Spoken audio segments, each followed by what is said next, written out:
Mamata Banerjee SIR को लेकर vigilant हैं, बड़े सुपरविजन के मोड में भी हैं, कह चुकी हैं कि वहां तो वोट चोरी नहीं होगी, वहां यानी इलेक्शन फ्री एंड फेयर होने वाला है ना। ये गारंटी तो ममता बनर्जी दे रही हैं। देखिए, SIR पर दीदी का और TMC पार्टी का हमारा एक स्पष्ट रुख है कि किसी भी जेन्युइन वोटर का नाम वोटर लिस्ट से बाहर नहीं दिया जाना चाहिए। और हम स्टार्टिंग से ये डिमांड करते आ रहे थे कि BLO को जो समय दिया गया है वो बहुत कम है। हाँ। चुनाव आयोग बहुत देर बाद, लगभग 40-42 BLO की डेथ होने के बाद चुनाव आयोग को थोड़ा सा होश आया और मात्र 7 दिन का मोहलत उन्होंने दिया। ईवीएम से हो, इसमें कोई दिक्कत तो नहीं है। ईवीएम से हो बंगाल में चुनाव, या आप दरअसल खड़े हुए दिखाई दे रहे हैं इंडिया ब्लॉक के साथ कि बैलेट पेपर का इस्तेमाल होना चाहिए?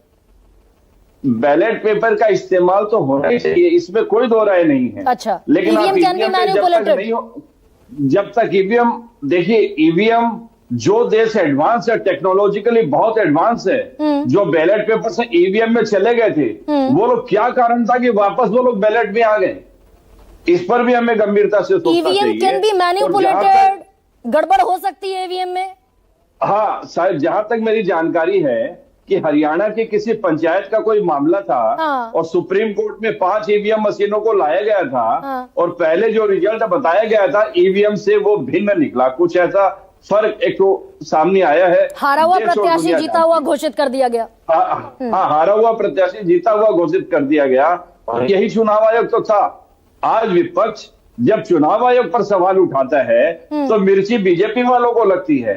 और मोदी जी जब मुख्यमंत्री थे तब तत्कालीन चुनाव आयोग JM लिंगदो साहब, उनके नाम को किस अभद्रता के साथ मोदी जी रिपीट करते थे, बार बार बोलते थे। देश और दुनिया ये जानती है और हम भूले नहीं है कोई भी बात। आप भी तो संजय चुनाव आयोग को बीजेपी से कनेक्ट कर देते हैं। बीजेपी से मिलकर चुनाव आयोग धांधली कर रहा है, आप भी तो बीजेपी को कनेक्ट करते हैं। हम क्यों न करें?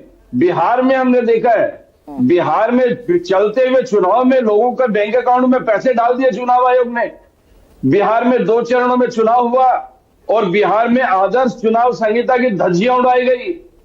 और बिहार में बीजेपी के मंत्रियों ने, NDA के मंत्रियों ने, जनता दल यूनाइटेड के मंत्रियों ने जीप भरकर पैसे बांटे।